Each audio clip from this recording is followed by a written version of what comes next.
Hi friends, ഇച്ചിയും കൊച്ചിലേക്ക് സ്വാഗതം. ദുഃഖകരമായിട്ടൊരു വാർത്തയാണ്. പക്ഷേ അത് നിങ്ങൾ ഓരോരുത്തർക്കും, പ്രത്യേകിച്ചും ഈ കഴിഞ്ഞ ഒരു 5 വർഷത്തിലേക്ക് വന്ന ആൾക്കാർ ചെയ്യാത്തൊരു കാര്യം ഉണ്ടെങ്കിൽ ചെയ്യാൻ വേണ്ടി ഒന്നുകൂടെ ഓർപ്പിക്കണം. പലതവണ ഒരുമാതിരിപ്പെട്ട എല്ലാ ബ്ലോഗർമാരും പറഞ്ഞു കഴിഞ്ഞ കാര്യമാണ്.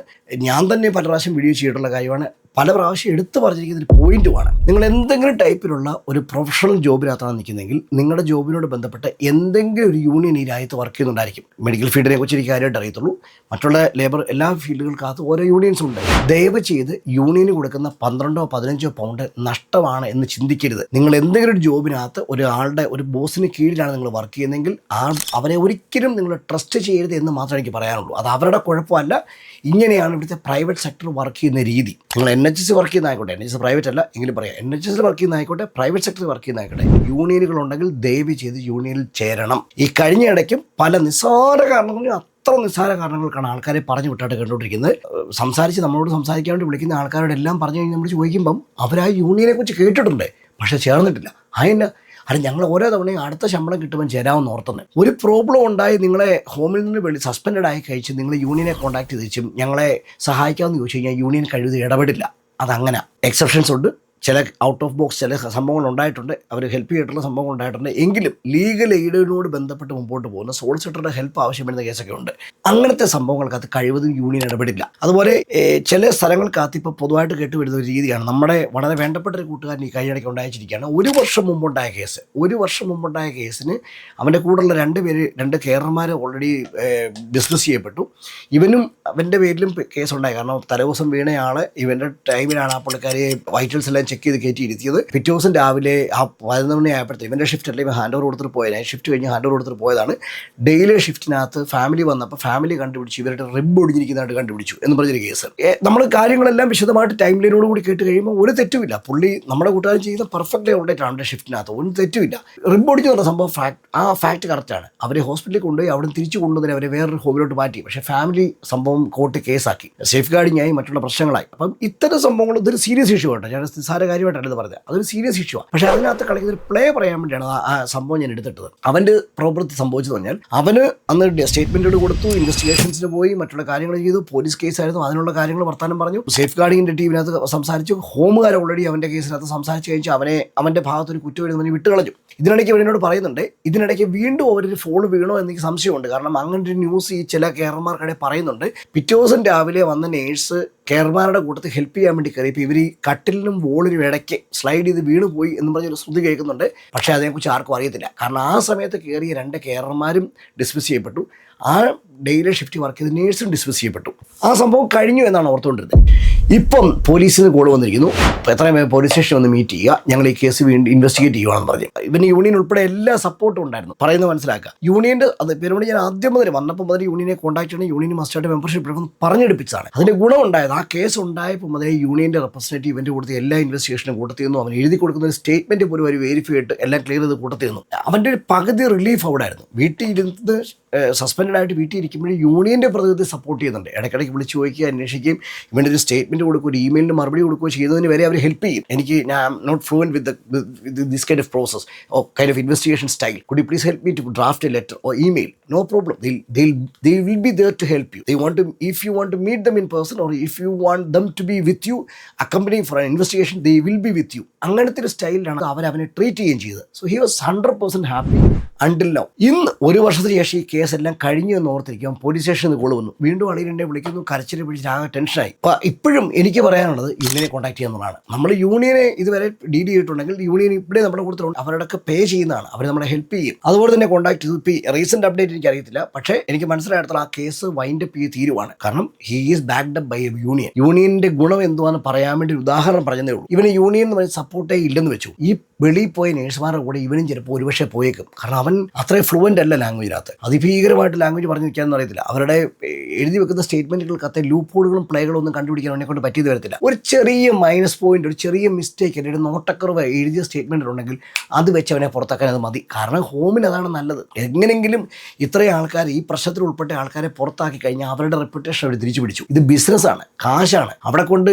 നേഴ്സിനെ ചിരിച്ച് കാണിക്കുമ്പോൾ നേഴ്സിനെ രക്ഷിക്കാൻ ശ്രമിക്കുകയാണ് ചെയ്യേണ്ട കാര്യം. ഇവൻ പോയാൽ വേറെ പലരും വരും എന്നുള്ളതാണ് ഇപ്പോഴത്തെ ഒരു പൊതു രീതി. നിങ്ങൾക്കറിയാം ജോബ് മാർക്കറ്റിൻ്റെ രീതി ഇപ്പോൾ എങ്ങനെയാണ്. എങ്ങനെയാണെന്നുള്ളത്. ഈ ഒരു അവസ്ഥ നിൽക്കുന്ന ഇതിൽ നിന്നാണ് അവൻ അത്രയും സ്മൂത്തായിട്ട് ഇറങ്ങിപ്പോകുന്നത്. അതും യൂണിയൻ്റെ സപ്പോർട്ടോടെ. നമുക്കറിയുന്ന ഒരു ടീമുകളുടെ കൂട്ടുകാരാണ്. അപ്പോൾ അവർ രണ്ടുപേരും കേരളമായിട്ട് അവർ വർക്ക് ചെയ്യുന്നു. അവരൊരു 1-to-1 റെസിഡൻറ്റിനെ, അതായത് ആളെ 1-to-1 ആയിട്ട് സൂപ്പർവൈസ് ചെയ്ത് നോക്കിക്കൊണ്ടിരിക്കേണ്ടതാണ്. 1-to-1 റെസിഡൻറ്റിനെ നോക്കാൻ വേണ്ടി അലോക്കേറ്റ് ചെയ്യുന്നതാണ്. കൂട്ടുകാരി വേറൊരു പുള്ളിക്കാരി അകത്ത് 1-to-1 ആയിട്ട് നോക്കിക്കൊണ്ടിരിക്കുന്നു. മറ്റേ ആളവിടെ ഫ്ലോറിൽ വർക്ക് ചെയ്യുന്നു. ഒരാളവിടെ അകത്ത് നോക്കിക്കൊണ്ടിരുന്ന ആൾ റൂമിനകത്ത് ഭയങ്കര ചൂടായിരുന്നതുകൊണ്ട് പകൽ സമയത്ത് വെളിയിലോട്ടുള്ള ഫയർ ഡോർ തുറന്നിട്ടിട്ട് അവിടെ ഈ പുള്ളിക്കാരി വെളിയിൽ പോകാതെ ഈ പുള്ളിക്കാരി അവിടെ കസേര ഇട്ടിരിക്കുമായിരുന്നു. അപ്പോൾ ഈ റെസിഡൻറ്റ് കിടന്ന് ഉറങ്ങുവാണ്, വേറെ പ്രശ്നങ്ങളൊന്നും ഇല്ലായിരുന്നു. എന്തോ ഒരു ആവശ്യമുണ്ട്. അപ്പം ഇവിടെ ഫ്ലോറിൽ വർക്ക് ചെയ്യുന്ന മറ്റേ കൂട്ടുകാർ പറഞ്ഞു, നീ നോക്കിയേക്കുന്നുള്ള മോഡൽ എന്തോ പറഞ്ഞിട്ട് അങ്ങോട്ട് പോയി. രണ്ടുപേരും സ്ഥലത്തില്ലായിരുന്നു. റെസിഡൻറ്റ് ആ ഫയർ ഡോറിൽ കൂടെ ഇറങ്ങി ഗാർഡനിലേക്ക് ഇറങ്ങിപ്പോയി. ഇതാണ് സംഭവം. സീരിയസ് ആണെന്ന് വെച്ച് കഴിഞ്ഞാൽ of course it's A neglect. അതൊരു നെഗ്ലക്റ്റ് ആണ്. തീർച്ചയായിട്ടും സീരിയസ് ഇഷ്യൂ തന്നെയാണ്. ഇപ്പോൾ ഡിസ്മിസ് ചെയ്യാൻ മാത്രമുള്ള സംഭവമൊന്നുമല്ല. പക്ഷേ ആൾക്കാർ സസ്പെൻഡ് ചെയ്യപ്പെട്ടു, ഇൻവെസ്റ്റിഗേഷൻ ആണ്, ഡിസ്മിസ് ചെയ്യപ്പെടുന്നു എന്ന് കേൾക്കുന്നു. സ്റ്റിൽ പ്രോബ്ലം ഈസ് ഒരു യൂണിയൻ ബാക്കപ്പും ഇല്ല. നമുക്ക് ആ പറഞ്ഞ കാര്യത്തെക്കുറിച്ച് സംസാരിക്കാൻ വേണ്ടി വേറെ സ്ഥലമില്ല. ഇങ്ങനെ ആൾക്കാരുടെ ഉപദേശങ്ങളും ചോദിച്ചെടുക്കാനും ആൾക്കാരുടെ അന്വേഷണങ്ങൾക്ക് പുറകെ നടക്കാനും മാത്രമേ പറ്റുന്നുള്ളൂ.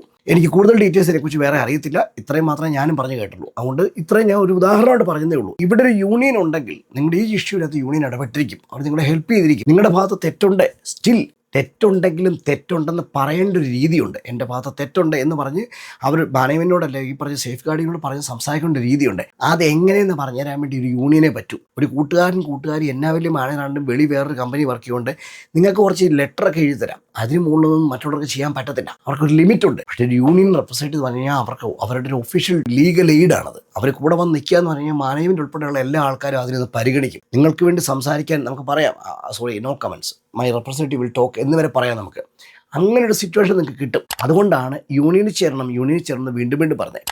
അത്രമാത്രം കേസുകളാണ് നിസ്സാര കാരണങ്ങൾക്ക് വേണ്ടി പുറത്താക്കിയതായിട്ടും സസ്പെൻഡ് ചെയ്തതായിട്ടും പല പ്രാവശ്യം റിപ്പീറ്റഡ് സസ്പെൻഷൻ അടിച്ചിട്ട്. അതായത് 2 തവണ നിങ്ങളെ ഒരേ കാര്യത്തിൽ സസ്പെൻഡ് ചെയ്തു, ഇനി 3ാമത് ഇതില്ല, ഇനി ഒരു പ്രാവശ്യം ഇവിടെ ഉണ്ടായി കഴിഞ്ഞാൽ നിങ്ങളെ ഡിസ്മിസ് ചെയ്യും. ഇങ്ങനെ പറഞ്ഞ് ഈ വാൾമോനെ ജീവിക്കുന്ന ആൾക്കാരെയൊക്കെ ഇപ്പോൾ കാണുന്നുണ്ട്. ഇങ്ങനെയൊക്കെ ആദ്യമായിട്ട് കാണുവാണ്. അങ്ങനെയൊന്നും നേരത്തെ ഒരു സിറ്റുവേഷൻ ഇല്ലായിരുന്നു. ചിലപ്പോൾ ഒരുപക്ഷെ ഇഷ്ടംപോലെ സ്റ്റാഫ് ഉണ്ടായിരിക്കുന്നേ. അവരെ സംബന്ധിച്ച് പല കെയർ ഹോമുകളും സത്യം പറഞ്ഞാൽ ഇപ്പോൾ റൺ ചെയ്യുന്നത് ഫുള്ളി ഓക്യുപ്പൈഡ് ആയിട്ടല്ല റൺ ചെയ്യുന്നത്. കാരണം എല്ലാ റൂമുകളും ഒന്നും ഫില്ലാകുന്നില്ല. പലയിടത്തും ആൾക്കാർ കഷ്ടപ്പെടുവാണ് എല്ലാ റൂമും ഒന്ന് ഫിൽ ചെയ്യാൻ. ഇപ്പോൾ 60 ബെഡിൻ്റെ ഒരു ഹോമിനകത്ത് ഹോം നല്ല ലാഭകരം എന്ന് പറഞ്ഞ ലെവലിലെങ്കിൽ ഓർഡർ എന്നുണ്ടെങ്കിൽ മിനിമം ഓക്യുപ്പൻസി റേറ്റ് എന്ന് പറഞ്ഞാൽ 57. അല്ലാതെ 60 ബെഡിൻ്റെ ഹോം 50 ബെഡ് മാത്രമേ ഉണ്ടെങ്കിൽ 10 ബെഡ് കാലിയായിട്ട് കിടക്കണമെങ്കിൽ അതൊരു വലിയ കുറവ് തന്നെയാണ്. അവരുടെ സാമ്പത്തിക ട്രൈമസ്റ്ററിനകത്ത് അവരുടെ സാമ്പത്തിക നിലവാരത്തെ വമ്പൻ ഇടിവ് സംഭവിച്ചു. അത് അവിടുത്തെ മാനേജ്മെൻറ്റിനെ ബാധിക്കും, അവിടുത്തെ സ്റ്റാഫിങ്ങിനെ ബാധിക്കും. മുകളിൽ നിന്നുള്ള ഹയർ മാനേജ്മെൻറ്റ് പ്രഷർ കൊടുത്തുകൊണ്ടിരിക്കും സ്റ്റാഫ് കട്ട് ചെയ്യാൻ വേണ്ടി. സ്റ്റാഫിനെ കട്ട് ചെയ്യാൻ പറ്റുമോ? സാധാരണ സ്റ്റാഫിനോടാണെങ്കിൽ പറയാം, നാളെ രാവിലെ നീ വരണ്ട, അല്ലെങ്കിൽ നിൻ്റെ 4 ദിവസം ഷിഫ്റ്റ് 3 ദിവസമായിട്ട് കുറയ്ക്കാൻ പറയാം. ഇവിടെ സ്ഥിരമായിട്ട് നിൽക്കുന്ന സ്റ്റാഫിനോടാണെങ്കിൽ. ഇത് വർക്ക് പെർമിറ്റ് കഴിഞ്ഞോട്ട് സ്പോൺസർഷിപ്പ് എടുത്ത് വന്നിരിക്കുന്ന സ്റ്റാഫിനോട് പറയാൻ പറ്റുമോ നിങ്ങളുടെ ഷിഫ്റ്റ് കുറയ്ക്കുമെന്ന് പറയാൻ പറ്റുമോ? അവർക്ക് 4 ദിവസത്തെ ഷിഫ്റ്റ് അവർക്ക് കോൺട്രാക്ട് കൊടുത്തെങ്കിൽ അത് കൊടുത്തേ പറ്റൂ. അപ്പോൾ എന്തെങ്കിലും മാർഗ്ഗം വേണമല്ലോ. ഇവരൊന്ന് ഒഴിവാക്കാനൊരു മാർഗ്ഗം വേണം. ഒഴിവാക്കി നിർത്തുന്നതായിരിക്കാം, നമുക്കറിയത്തില്ല എന്ന് പറഞ്ഞുകൊണ്ടിരുന്നത്. നമ്മൾ ഇതൊക്കെ കണ്ടുപിടിച്ചിട്ട് ഷെർലക് ഹോംസ് പഠിച്ച് അങ്ങോട്ട് ചോദിക്കുമ്പോൾ ആരും സമ്മതിക്കുമോ? ആരും സമ്മതിക്കത്തൊന്നുമില്ല. ഒരാൾക്കൊന്നും കേൾക്കൊന്നും വേണ്ട. അവരവരുടെ പ്രശ്നം സോർട്ട് ചെയ്തു. സസ്പെൻഷനില്ലേ, ഡിസ്മിസ് ഒന്നും ചെയ്തില്ലോ. 3 മാസം കഴിയുമ്പോൾ തിരിച്ചെടുക്കാം. 3 മാസം കൊണ്ട് ഇവരുടെ പ്രോബ്ലം സോൾവ് ആയെന്ന് വരാം. ഞാനൊരു ലൂപ്പോൾ പറയുവാണ്, എങ്ങനെയാണ് ഇത് ഉണ്ടാകുന്നതിൻ്റെ ഒരു ലൂപ്പോൾ പറയുവാണ്. അങ്ങനെയൊക്കെ പല ടൈപ്പിൽ ഇത്തരം സസ്പെൻഷൻസും നിസ്സാര കാരണങ്ങൾ സസ്പെൻഡ് ചെയ്യപ്പെടുന്നു. എന്തുവാണെങ്കിലും അൺനെസസറി ആയിട്ടുള്ള അൺഫെയർ ആയിട്ടുള്ള റീസണിന് വേണ്ടി നിങ്ങൾ ഡിസ്മിസ് ചെയ്യപ്പെടുവോ, സസ്പെൻഡ് ചെയ്യപ്പെടുവോ, ഇൻവെസ്റ്റിഗേഷന് പോവോ, അല്ലെങ്കിൽ ടോൾഡ് ഓഫ് ചെയ്യപ്പെടുവോ, എന്ത് ചെയ്താലും നിങ്ങളെ സപ്പോർട്ട് ചെയ്യാൻ യൂണിയൻ എന്ന് പറഞ്ഞൊരു സംഗതി വേണം. കൂട്ടുകാരനൊന്നും വന്ന ഈ കഥ ഓടത്തില്ല. അതുകൊണ്ട് ദയവ് ചെയ്ത് വീണ്ടും പറയുന്നു, നിങ്ങൾ എന്തെങ്കിലും പ്രത്യേകിച്ചും മെഡിക്കൽ ഫീൽഡിനകത്ത് വർക്ക് ചെയ്യുവാണ്, നിങ്ങൾ കളിക്കുന്ന ജീവൻ കൊണ്ടുള്ള കളികളാണ്. ഒരു യന്ത്രം ഓടിച്ച് കളിക്കുന്ന സ്റ്റൈലല്ല ഇത്. അതുകൊണ്ട് ദയവ് ചെയ്ത് യൂണിയനകത്ത് ജോയിൻ ചെയ്യുക എന്ന് വീണ്ടും ആവശ്യപ്പെടുന്നു. എന്താണ് ഇത് പറയാനുള്ള എൻ്റെ യോഗ്യത എന്ന് ചോദിച്ചു കഴിഞ്ഞാൽ, ഞാനൊരു മാനേജർ പോസ്റ്റിൽ എത്തിയ മനുഷ്യനാണ്. അവിടുന്ന് മാനേജർ പോസ്റ്റിലാണ് ഞാൻ അടുത്ത റൂട്ടിലോട്ട് മാറുന്നത്. കെയർ ഹോമിലാണ് ഞാൻ വർക്ക് ചെയ്തിട്ടുള്ളത്. NHS വർക്ക് ചെയ്തിട്ടില്ല. ഏതാണ്ട് ഒരു 15 വർഷം. അത്രത്തിൻ്റെ എക്സ്പീരിയൻസ് കൊണ്ട് പറയുകയാണ്, ദയവ് ചെയ്ത് നിങ്ങൾ യൂണിയൻ നിങ്ങൾക്ക് എന്തെങ്കിലും മാർഗ്ഗത്തെ അച്ചീവ് ചെയ്യാൻ പറ്റുന്നുണ്ടെങ്കിൽ ഒരു 12 പൗണ്ട് അല്ലെ 15 പൗണ്ട് വലിയ തുകയായിട്ട് കണക്ക് കൂട്ടരുത്. നാളെ ഒരു വലിയ സമയത്ത് ഇവിടെ അങ്ങനത്തെ സംഭവം ഉണ്ടായിട്ടുണ്ട്. ഇവിടുത്തെ നേഴ്സുമാർ ഫോൺ വിളിച്ച്, അതായത് വണ്ടി ഓടിച്ചുകൊണ്ടിരിക്കുമ്പോൾ ഫോൺ വിളിച്ചുകൊണ്ടിരുന്നപ്പം നാട്ടിലോട്ട് ഫോൺ വിളിച്ചുകൊണ്ടിരിക്കുക. അപ്പോൾ വണ്ടി ഓടിച്ച് കയറി മോട്ടോർവേയിലോട്ട് ചെന്ന് കയറിയതാണ്. ഫോൺ വിളിയുടെ വർത്താനത്തിനിടയ്ക്ക്, നാട്ടിലോട്ട് വിളിച്ച് വർത്താനത്തിനിടയ്ക്ക് പുറകിൽ നിന്ന് വന്ന ലോറി കണ്ടില്ല. 2 ലൈനുകൾ തമ്മിൽ സ്വൈപ്പ് ചെയ്തു. ഒരു വലിയ കൂട്ടിയിടി ഉണ്ടായി. നിങ്ങൾക്കൊക്കെ ഗൂഗിൾ സെർച്ച് ചെയ്ത വാർത്ത കാണാം. മലയാളി നേഴ്സാണ്. അന്ന് ശിക്ഷിക്കപ്പെട്ട് കഴിഞ്ഞും മനഃപൂർവ്വം അല്ലാത്ത നരഹത്യ എന്നുള്ള കേസിലാണ് ശിക്ഷിക്കപ്പെട്ടത്. യൂണിയന്റെ ബാക്കപ്പ് ഇല്ലാതിരുന്നു എന്നുള്ളതായിരുന്നു അന്നത്തെ പ്രശ്നം. പുള്ളിക്കാരിക്ക് യൂണിയൻ ഇല്ലായിരുന്നു എന്നുള്ള സംഭവം ഒരു വലിയ ഷോക്കായിരുന്നു അന്ന് എല്ലാവർക്കും. കാരണം അതെങ്ങനെ അങ്ങനെ ഇല്ലാതിരിക്കും? ഇത്രയും വർഷം ഇവിടെ എക്സ്പീരിയൻസ് ഉള്ള നേഴ്സിന് യൂണിയൻ ഇല്ലാതിരിക്കുന്നത് എങ്ങനെയാണ്? അന്ന് ആ നേഴ്സ് കൊടുത്ത ഇൻഷുറൻസുകളുടെയും അന്നത്തെ പ്രശ്നങ്ങളുടെയൊക്കെ ഇപ്പോഴും എനിക്കൊന്നും പുള്ളിക്കാർ ജയിലില്ല. വലിയൊരു ട്രമെൻഡസ് ലെവൽ ഓഫ് ഒരു എഫേർട്ട് ഉണ്ടായിരുന്നു. അതിനുവേണ്ടി കുറേ എന്തൊക്കെയോ ധനസമാഹരണം എന്തൊക്കെയോ സംഭവങ്ങളൊക്കെ ഉണ്ടാവുകയൊക്കെ ചെയ്തു.